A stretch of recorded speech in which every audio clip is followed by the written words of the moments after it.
Jehovah Hosinu. இன்னைக்கு நம்ம யாரை பத்தி பார்க்க போறோம்னா, இஸ்ரவேலை சபிக்கும்படி வந்த கள்ள தீர்க்கதரிசி பிலேயாமை பத்தி தான். இஸ்ரவேல் ஜனங்கள் பிரயாணம் பண்ணி எரிகோவின் கிட்ட இருக்கும் யோர்தானுக்கு இக்கரையில மோவாபின் சமமான வெளிகள்ல பாளையம் இறங்குறாங்க. இஸ்ரவேலர் எமோரியருக்கு செஞ்ச எல்லாத்தையும் சிப்போரின் குமாரனாகிய பாலாக் வந்து பார்க்குறாங்க. ஜனங்கள் ரொம்ப அதிகமாக இருக்கிறதுனால மோவாப் வந்து இஸ்ரவேல் ஜனங்களை பார்த்து ரொம்ப பயப்படுறாங்க. மீதியானியருடைய மூப்பரை நோக்கி சொல்லுறாங்க, மாடு வெளியின் புல்லை மேய்கிறது போல இப்பொழுது இந்த ஜனங்கள் நம்மை சுற்றி இருக்கிற எல்லாத்தையும் மேய்த்து போடுறாங்க அப்படின்னு சொல்லுறாங்க. இந்த காலத்துல சிப்போரின் குமாரனாகிய பாலாக் தான் மோவாபியருடைய ராஜாவாக இருந்திருக்காங்க. இஸ்ரவேல் ஜனங்களை எப்படியாவது இந்த இடத்த விட்டு துரத்திடணும் அப்படின்னு யோசிச்சுக்கிட்டே இருந்த பாலாக்குக்கு வந்து ஒரு யோசனை வருது. பெயோரியின் குமாரனாகிய பிலேயாமை எப்படியாவது கூட்டி வந்து அவரை வச்சு இஸ்ரவேல் ஜனங்களை சபிச்சு இந்த இடத்த விட்டு அவங்கள துரத்திடலாம் அப்படின்னு யோசிக்கிறாங்க. அதுக்காக தன்னுடைய ஸ்தானாதிபதிகளை பிலேயாமை அழைக்கிறதற்காக அனுப்புறாங்க. எகிப்துல இருந்து ஒரு கூட்டம் ஜனம் வந்திருக்கு. அவங்க பூமியின் விசாலத்தை வந்து மூடுறாங்க, எனக்கு எதிரே இருக்கிறாங்கன்னு சொல்றாங்க. அவர்கள் என்னிலும் பலவான்களா இருக்கிறாங்க. அதனால நீங்க ஆசீர்வதிக்கிறவங்க ஆசீர்வதிக்கப்பட்டவன், நீங்க சபிக்கிறவங்க சபிக்கப்பட்டவன்னு எனக்கு தெரியும். அதனால நீங்க வந்து எனக்காக இந்த ஜனங்களை சபிக்க வேண்டும்னு சொல்லுறாங்க. அப்பொழுது ஒருவேளை நான் அவங்கள முறியடிச்சு அவங்கள இந்த தேசத்துல இருந்து துரத்தி விடுவேன்னு சொல்றாங்க. அப்படியே மோவாபின் மூப்பரும் மீதியானியருடைய மூப்பரும் குறி சொல்லக்கூடிய அந்த கூலியை எடுத்துக்கொண்டு பிலேயாமை பார்க்க போறாங்க. பிலேயாம் கிட்ட போய் பாலாக்குடைய வார்த்தைகளை அவருக்கு சொல்லுறாங்க. அப்போ பிலேயாம் வந்து அந்த பிரபுக்களை நோக்கி சொல்லுறாங்க, ராத்திரிக்கு நீங்க இங்க தங்கி இருங்க, கர்த்தர் எனக்கு என்ன சொல்லுறாங்களோ அதுதான் நான் உங்களுக்கு சொல்ல முடியும் அப்படின்னு சொல்லுறாங்க. அப்படியே மோவாபுடைய பிரபுக்களும் பிலேயாம் இடத்துல தங்குறாங்க. தேவன் வந்து பிலேயாம் இடத்துல சொல்லுறாங்க, உன்னிடத்தில் இருக்கிற இந்த மனுஷங்க யாருன்னு கேக்குறாங்க. பிலேயாம் வந்து தேவனை நோக்கி சொல்லுறாங்க, சிப்போரின் குமாரனாகிய பாலாக் என்னும் மோவாபின் ராஜா இவங்களை என்னிடத்தில் அனுப்பி இருக்காங்க அப்படின்னு. பூமியின் விசாலத்தை மூடுகிற ஒரு கூட்டம் ஜனம் வந்து எகிப்துல இருந்து வந்திருக்கு. ஆகையால் நீர் வந்து எனக்காக அவங்கள சபிக்க வேண்டும். அப்பொழுது நான் அவங்களோட யுத்தம் பண்ணி ஒருவேளை அவர்களை துரத்தி விடலாம் அப்படி சொன்னாங்கன்னு சொல்லுறாங்க. அதற்கு தேவன் வந்து பிலேயாமை நோக்கி சொல்லுறாங்க, நீர் அவர்களோட போக வேண்டாம், இந்த ஜனங்களை சபிக்கவும் வேண்டாம், அவர்கள் ஆசீர்வதிக்கப்பட்டவங்கன்னு சொல்லுறாங்க. பிலேயாம் வந்து காலையுமே எழுந்து பாலாக்குடைய பிரபுக்களை நோக்கி சொல்லுறாங்க, நீங்கள் உங்கள் தேசத்துக்கு போங்க, நான் உங்க கூட வரமாட்டேன், கர்த்தர் எனக்கு உத்தரவு கொடுக்கல, சோ நான் வரமாட்டேன்னு சொல்றாங்க. அப்படியே மோவாபியருடைய பிரபுக்களும் எழுந்து பாலாக்கின் இடத்துல போயிட்டு பிலேயாம் வந்து எங்க கூட வரமாட்டேன்னு சொன்னாருன்னு சொல்லுறாங்க. பாலாக் வந்து மறுபடியும் அவர்கிட்ட இருக்கிற கனம் பொருந்திய அதிக பிரபுக்களை மறுபடியும் பிலேயாம் கிட்ட அனுப்புறாங்க. அவங்க பிலேயாம் இடத்துல போயிட்டு அவனை நோக்கி, சிப்போரின் குமாரனாகிய பாலாக் எங்களை அனுப்பி நீ என்னிடத்தில் வருகிறதற்கு தடைப்பட வேண்டாம்னு சொன்னாங்கன்னு சொல்லுறாங்க. உம்மை மிகவும் கனம் பண்ணுவேன், நீர் சொல்வதையெல்லாம் செய்வேன், நீர் வந்து எனக்காக இந்த ஜனங்களை சபிக்க வேண்டும்னு சொல்லுறாங்க. பிலேயாம் வந்து பாலாக்கின் ஊழியக்காரங்களுக்கிட்ட பிரதி உத்தரமாக சொல்லுறாங்க, பாலாக் எனக்கு தன் வீடு நிறைய வெள்ளியும் பொன்னும் தந்தாலும் சிறிய காரியமானாலும் பெரிய காரியமானாலும் செய்யும் பொருட்டு என்னுடைய தேவனாகிய கர்த்தரின் கட்டளைய நான் மீற மாட்டேன் அப்படின்னு சொல்றாங்க. ஆனாலும் கர்த்தர் வந்து இனிமேல எனக்கு என்ன சொல்லுறாங்க அப்படின்னு நான் தெரிகிறதற்கு நீங்க இந்த ராத்திரி இங்க தங்கி இருங்கன்னு சொல்லுறாங்க. ராத்திரி தேவன் பிள்ளையாம் இடத்துல இந்த மனுஷர் உன்னை கூப்பிட வந்திருந்தால் நீ எழுந்து அவர்களோட போன்னு சொல்றாங்க. ஆனாலும் நான் உனக்கு சொல்லும் வார்த்தையின்படி மாத்திரம் நீ செய்ய வேண்டும்னு சொல்றாங்க. பிள்ளையாம் காலமே எழுந்து தன் கழுதையின் மேல் சேனம் கட்டி மோவாபின் பிரபுக்களோட கூட போறாங்க. அவன் போகிறது தேவனுக்கு ரொம்ப கோபம் ஊட்டினதா இருந்துச்சு. கர்த்தருடைய தூதனானவர் வழியில அவனுக்கு எதிராக நிக்கிறாங்க. அவன் தன் கழுதையின் மேல் ஏறி போனான். அவன் வேலைக்காரர்கள் 2 பேரும் அவனோட இருந்தாங்க. கர்த்தருடைய தூதனானவர் உருவின பட்டயத்தை தம்முடைய கைகள்ல பிடித்து கொண்டு வழியில நிற்கிறத கழுதை பாக்குது. வழிய விட்டு வயலில் விலகி போகுது. கழுதைய வழியில திருப்ப பிள்ளையாம் அந்த கழுதைய அடிக்கிறாங்க. கர்த்தருடைய தூதனானவர் இருபுறத்திலும் சுவர் இருக்கக்கூடிய ஒரு திராட்சை தோட்டத்தின் பாதையில நிக்கிறாங்க. கழுதை மறுபடியும் கர்த்தருடைய தூதனை பாக்குது. சுவர் ஓரமா ஒதுங்கி போகுது. பிள்ளையாமுடைய கால் அந்த சுவர்ல உரசுறதுனால பிள்ளையாம் மறுபடியும் அந்த கழுதைய அடிக்கிறாங்க. அப்பொழுது கர்த்தருடைய தூதர் அப்புறம் போறாங்க.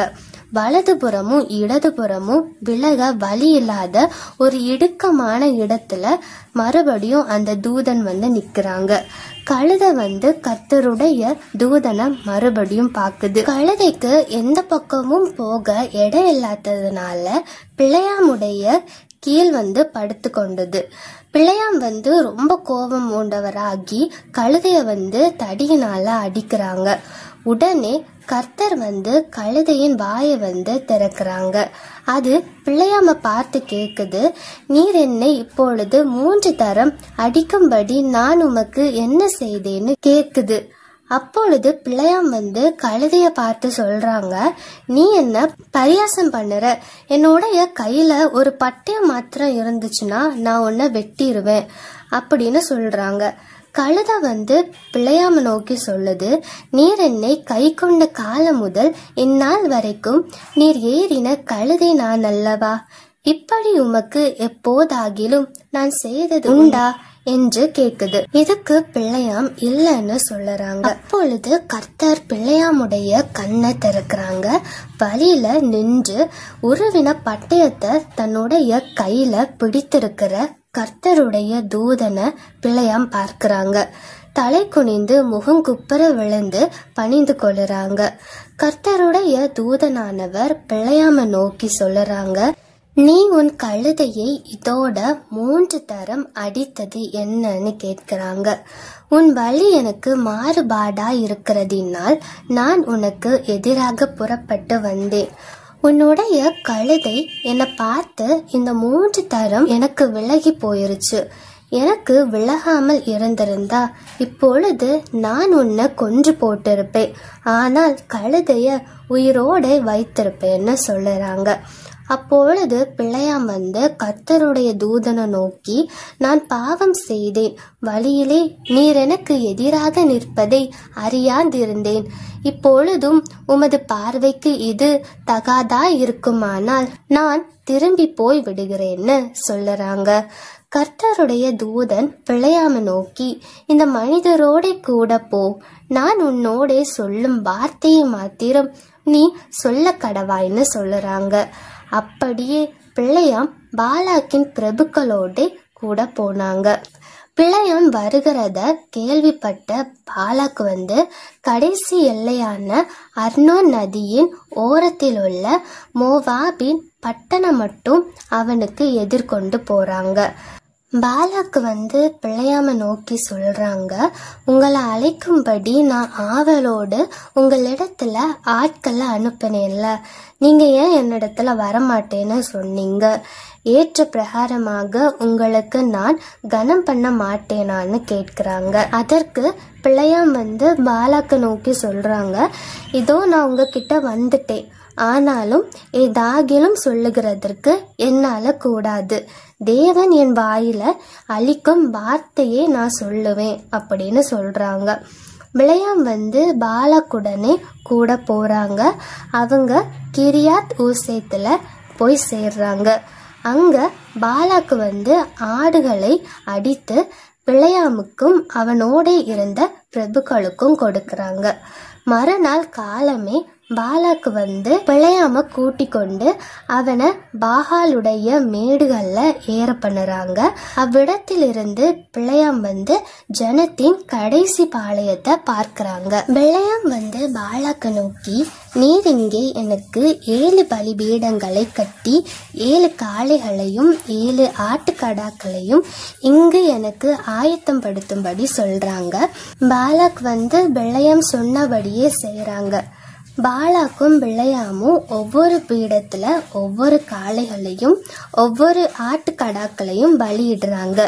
பின்பு பிளையாம் வந்து பாலாக்க நோக்கி, உம்முடைய சர்வாங்க தகன பலி அண்டையில் நில்லும், நான் போய் வருகிறேன்னு சொல்றாங்க. கர்த்தர் வந்து என்னை சந்திக்கிறதா இருக்கும், அவர் எனக்கு வெளிப்படுத்துகிறத தான் நான் உமக்கு அறிவிப்பேன் அப்படின்னு சொல்றாங்க. அப்படி சொல்லிட்டு ஒரு மேட்டின் மேல் ஏறுறாங்க. தேவன் பிளையாம சந்திக்கிறாங்க. அப்பொழுது பிளையாம் வந்து கர்த்தரை நோக்கி சொல்றாங்க, நான் 7 பலிபீடங்களை ஆயத்தம் பண்ணி ஒவ்வொரு பலிபீடத்தில் ஒவ்வொரு காளைகளையும் ஒவ்வொரு ஆட்டுக்கடாவையும் பலியிட்டேன்னு சொல்றாங்க.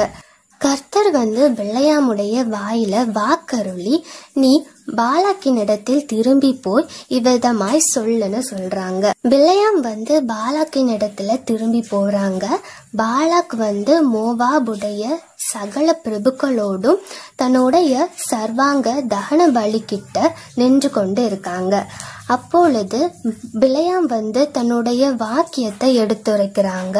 மோவாபின் ராஜாவாகிய பாலாக் என்னை கிழக்கு மலையில் உள்ள அராமிலிருந்து வரவழைத்து, நீ வந்து எனக்காக யாக்கோபை சபிக்க வேண்டும், நீ வந்து இஸ்ரவேலை வெறுத்து விட வேண்டும் என்று சொன்னாங்கன்னு சொல்றாங்க. தேவன் சபிக்காதவனை நான் சபிப்பது எப்படி, தேவன் வெறுக்காதவனை நான் வெறுப்பது எப்படின்னு கேட்கிறாங்க. கண்மலை உச்சியிலிருந்து நான் அவனை கண்டு குன்றுகளிலிருந்து நான் அவனை பார்க்கிறேன். இந்த ஜனங்கள் ஜாதிகளோட கலவாமல் தனியே வாசமாய் இருக்கிறார்கள். யாக்கோபின் தூளை எண்ணத்தக்கவன் யார், இஸ்ரவேலின் காற்பங்களை எண்ணுகிறவன் யார்? நீதிமான் மரிப்பது போல் நானும் மரிப்பேனாக, என் முடிவு அவன் முடிவு போல் இருப்பதாகன்னு சொல்லுறாங்க. அப்பொழுது பாலாக் வந்து பிளையாம கூப்பிட்டு சொல்றாங்க, நீர் எனக்கு என்ன செய்றீங்க?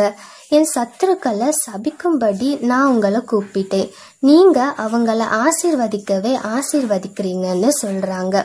அதற்கு பிளையாம் சொல்றாங்க, கர்த்தர் என்னுடைய வாயில என்ன சொல்றாங்களோ அதை தான் நான் சொல்ல முடியும், அது என்னுடைய கடமைன்னு சொல்றாங்க.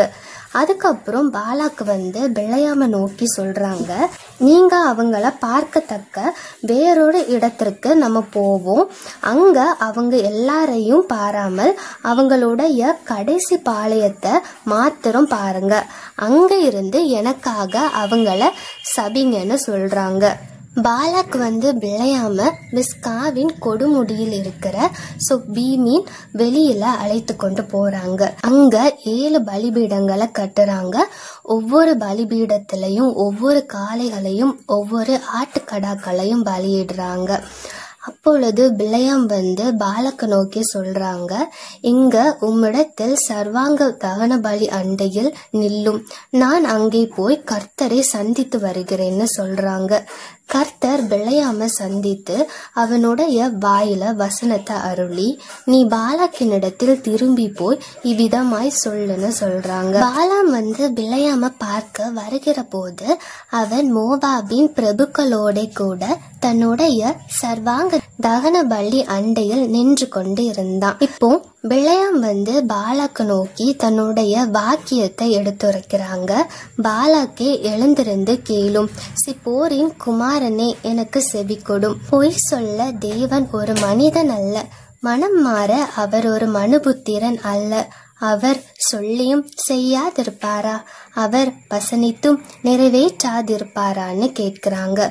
இதோ ஆசீர்வதிக்க கட்டளை பெற்றேன், அவர் ஆசீர்வதிக்கிறார், அதை நான் திருப்பக்கூடாது. அவர் யாக்கோபிலே அக்கிரமத்தை காண்கிறதும் இல்லை, இஸ்ரவேலிலே குற்றம் பார்க்கிறதும் இல்லை.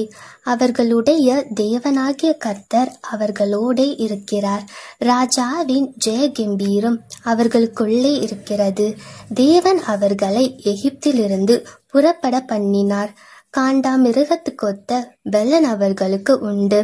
யாக்கோபுக்கு விரோதமான மந்திரவாதம் இல்லை, இஸ்ரவேலுக்கு விரோதமான குறி சொல்லுதலும் இல்லை.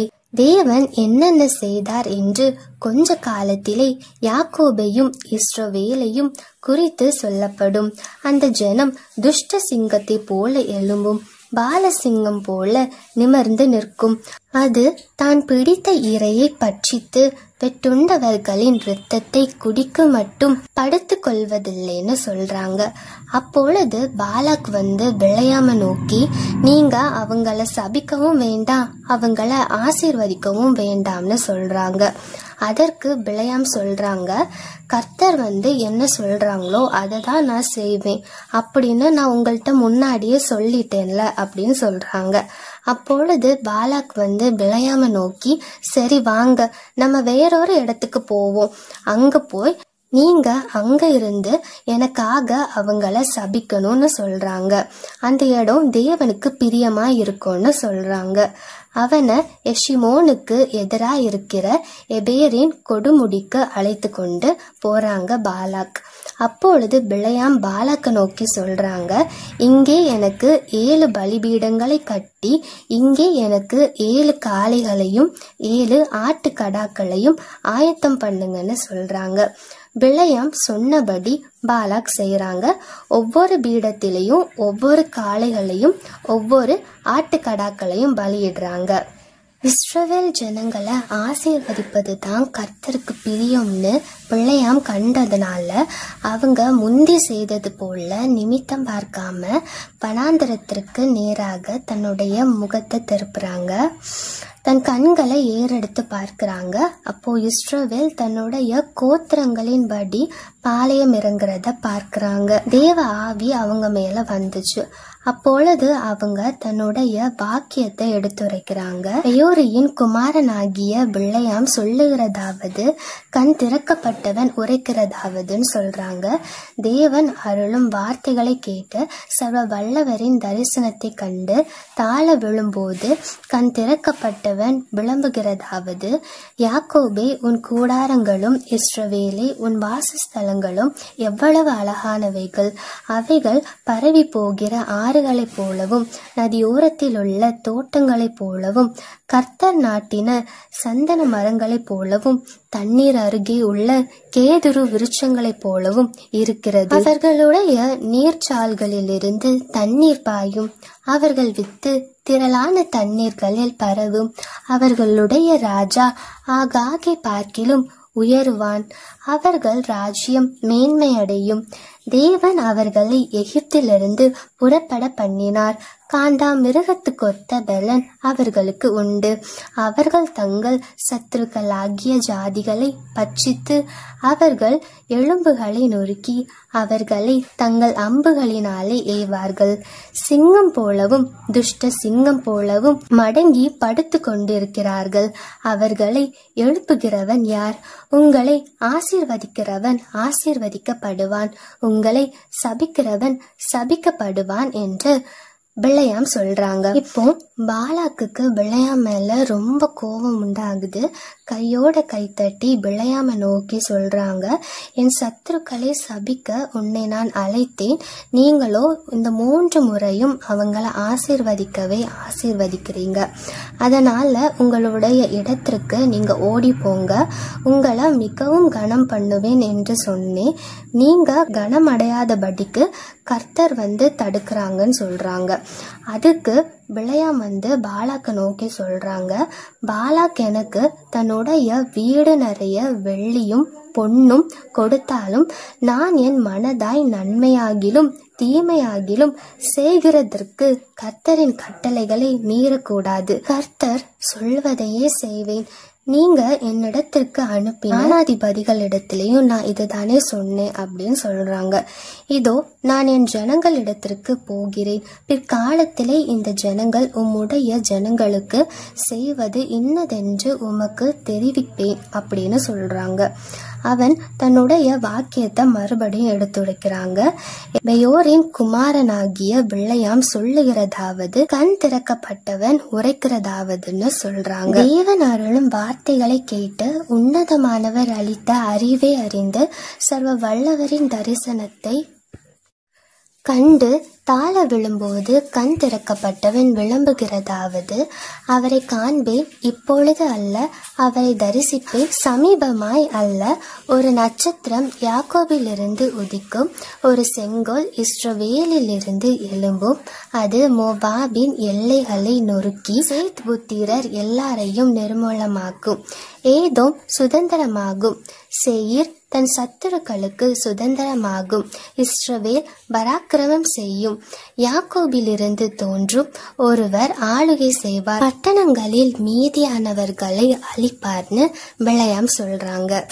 இப்போ பிள்ளையாம் வேறு ஒரு தந்திரம் செய்யறாங்க. இஸ்ரவேலை சபிக்க தேவன் அனுமதி அளிக்காததுனால பாலாக் தர இந்த பெரும் செல்வம் அவருக்கு கிடைக்காம போயிருச்சு. இஸ்ரவேலை சபிக்கவும் கூடாது, அதே சமயம் பாலாக் கிட்ட இருந்து காணிக்கையும் வாங்கணும். அதற்கு பிள்ளையாம் வேறு ஒரு தந்திரம் செய்றாங்க. அது என்னன்னா, இஸ்ரவேலை வீழ்த்துறதுக்கு வேறு ஒரு ஆலோசனைய பாலாக்குக்கு சொல்றாங்க. அதன்படி இஸ்ரவேல் ஜனங்கள் மோவாபிய பெண்களோடு வேசித்தனம் செய்ய வச்சாங்க. மேலும் மோவாபிய தேவர்களுக்கு இட்ட பலிகளை விருந்துண்ணும்படி இஸ்ரவேல் ஜனங்களை அழைத்து பாகால்களை பணிந்து கொள்ளும்படி செய்றாங்க. அதுவும் அல்லாமல் இஸ்ரவேல் வாலிபர்கள் மோவாபிய பெண்களை திருமணம் செஞ்சு தேவனுடைய கட்டளைய மீறுறாங்க. இது எல்லாமே பிள்ளையாமின் ஆலோசனைப்படிதான் இஸ்ரவேலர்கள் வழி விலகுறாங்க. இதனால தேவன் கடும் கோபம் கொள்றாங்க. இஸ்ரவேலருக்குள்ளே வாதிகளை அனுப்புறாங்க. பாகால பணிந்த எல்லாரையும் அழித்து போடுறாங்க. மேலும் மோசையின் தலைமையில 12,000 வீரர்கள் மீதியானியர்களையும் மோவாபியர்களையும் யுத்தத்துல வீழ்த்துறாங்க. அது மட்டும் இல்லாம பிள்ளையாமையும் பட்டயத்தினால கொன்று போடுறாங்க.